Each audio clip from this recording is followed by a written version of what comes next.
ನಂಗೆ ಅರ್ಥ ಆಯ್ತು ಪಂಚಮಿ. ಅತ್ತೆ ನೋಡಿದ್ರೆ ತೊಂದರೆ ಅಂತ ಅಲ್ವಾ? ಪಂಚಮಿ, ನೀನು ಹೇಳಿದ ಹಾಗೆ ನನಗೂ ಆ ದಾಮಿನಿ ನಡವಳಿಕೆ ನೋಡಿದ್ರೆ ಅನುಮಾನ ಬರ್ತಿದೆ. ಅವಳು ಕಲ್ಯಾಣಿ ಅತ್ತೆಗೆ ಮೋಸದ ಮಾತ್ರೆಗಳನ್ನ ಕೊಡ್ತಿದ್ದಾಳೆ ಅಂತ ನನ್ನ ಮನಸ್ಸಿಗೆ ಅನಿಸ್ತಿದೆ.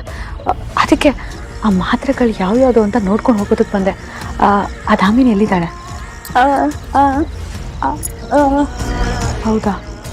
ಸರಿ, ನೀನೇನು ಮಾಡು ಗೊತ್ತಾ, ಈಗ ಇಲ್ಲಿಂದ ರೂಮ್ಗೆ ಹೋಗು.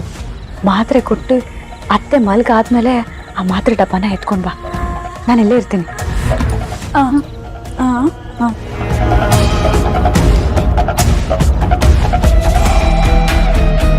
ನೋಡು, ಇದೆಲ್ಲ ಆದಮೇಲೆ ಹುಷಾರಾಗೆ ಮತ್ತೆ ಈ ಡಬ್ಬ ಎಲ್ಲಿತ್ತು ಅಲ್ಲೇ ಇಡು.